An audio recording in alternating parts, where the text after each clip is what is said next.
Je voudrais évoquer un incident, j'en ai parlé hier à Châtillon pour ceux qui étaient avec nous là-bas, un incident qui s'est produit en Allemagne il y a quelques semaines de cela, où une chrétienne se rendait à son travail un matin au volant de sa voiture et soudain, sur le bord de la route, elle a vu un monsieur bien mis, à l'aspect sympathique, qui faisait de l'autostop.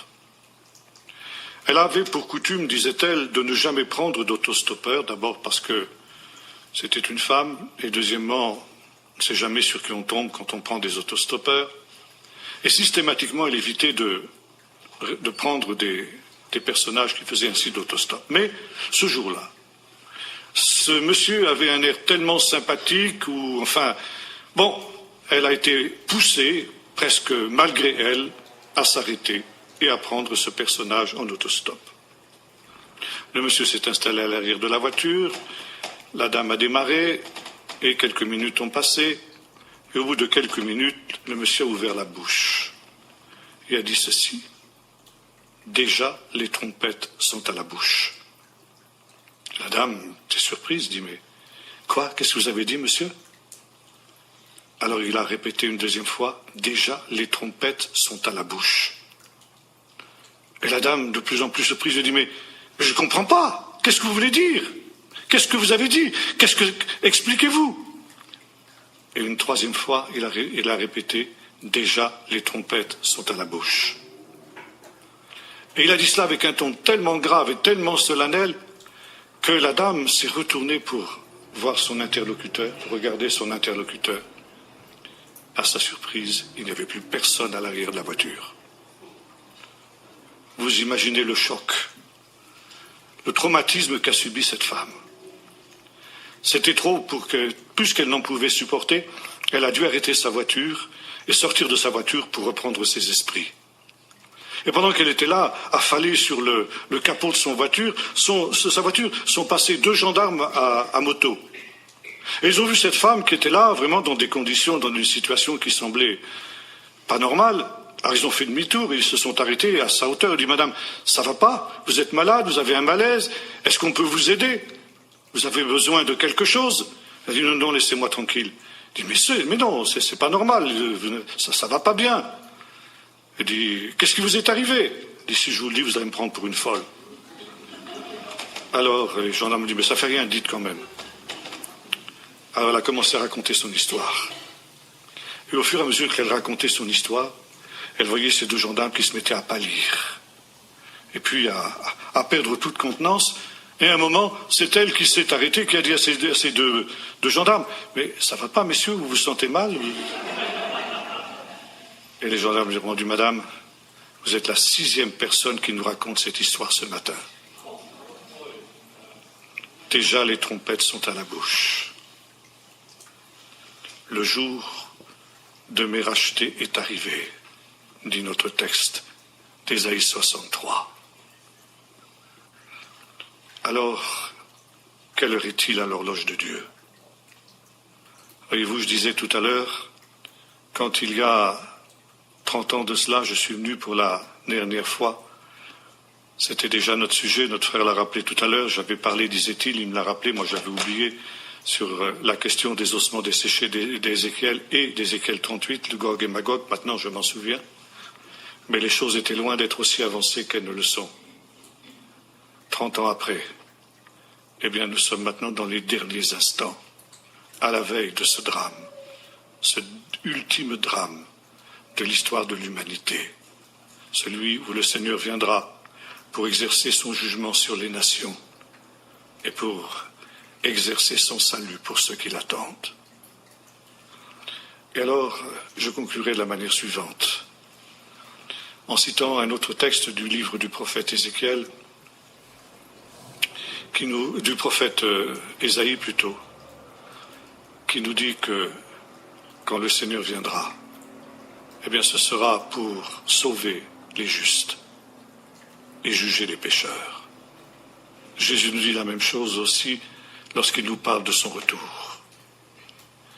Et dans ce jour-là, il faudra être sûr d'être du bon côté de la barrière.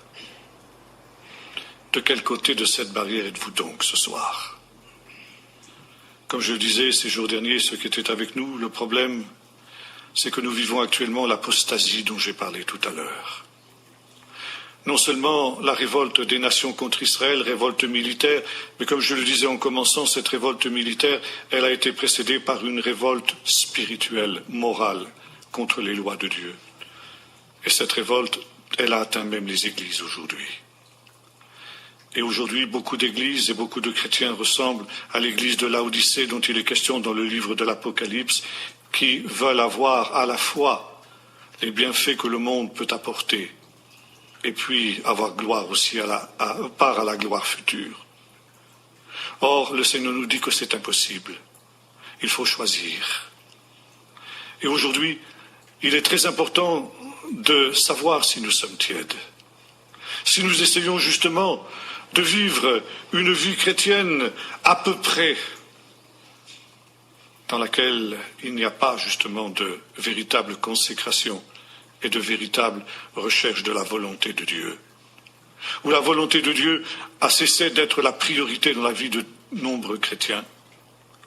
Il y a quelques années de cela, nous avons fait venir en France un pasteur palestinien, pasteur de Bethléem, pasteur évangélique, qui est persécuté.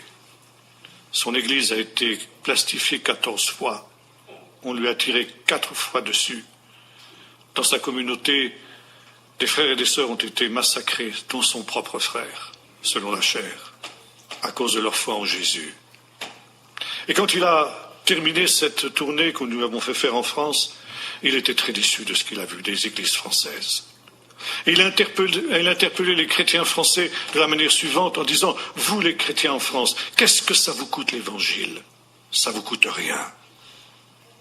Vous dites « Aujourd'hui je n'irai pas au culte parce qu'il fait trop chaud. » Et le dimanche suivant vous dites « Je n'irai pas au culte parce qu'il fait trop froid. » Et le jour de la réunion de prière vous dites « Je n'irai pas parce que j'ai la leçon de judo du petit. » Et ainsi de suite. Vous ne vous intéressez à l'évangile que quand vous n'avez rien de mieux à faire. Et vous imaginez que le Seigneur vous prendra quand il viendra. Vous vous trompez. Nous, nos chrétiens, à Bethléem, quand ils vont au culte le matin, le dimanche matin, ils ne sont pas sûrs qu'ils vont rentrer vivants. Ils savent ce que ça coûte l'évangile. Un évangile qui ne vous coûte rien n'est pas le véritable évangile. Un évangile pour lequel vous ne payez aucun prix, pas seulement en argent, mais en consécration, est un évangile de la tiédeur. Et le Seigneur dit, comme il le disait de cette église de Laodicée, je te vomirai de ma bouche. Les trompettes sont à la bouche pour nous avertir que le grand tri va avoir lieu. Et par conséquent, il faut sortir de cette position que l'on croit souvent tellement équilibrée. Cette position qui n'est rien d'autre finalement qu'une position de tiédeur, pour redevenir, comme disait le Seigneur, froid ou bouillant. Et le Seigneur disait à cette Église, comme il le dit, à nos églises d'Occident aujourd'hui, nos églises qui sont enfoncées dans cette apostasie, je me tiens à la porte et je frappe. Si quelqu'un entend ma voix et m'ouvre la porte, j'entrerai. Je me réconcilierai avec lui, par ce repas que je prendrai avec lui, qui sera un repas de réconciliation, afin qu'il ait part, quand je viendrai au festin des noces de l'agneau. Si quelqu'un entend ma voix, le psalmiste disait aujourd'hui, si vous entendez sa voix, n'endurcissez pas vos cœurs. Prions maintenant.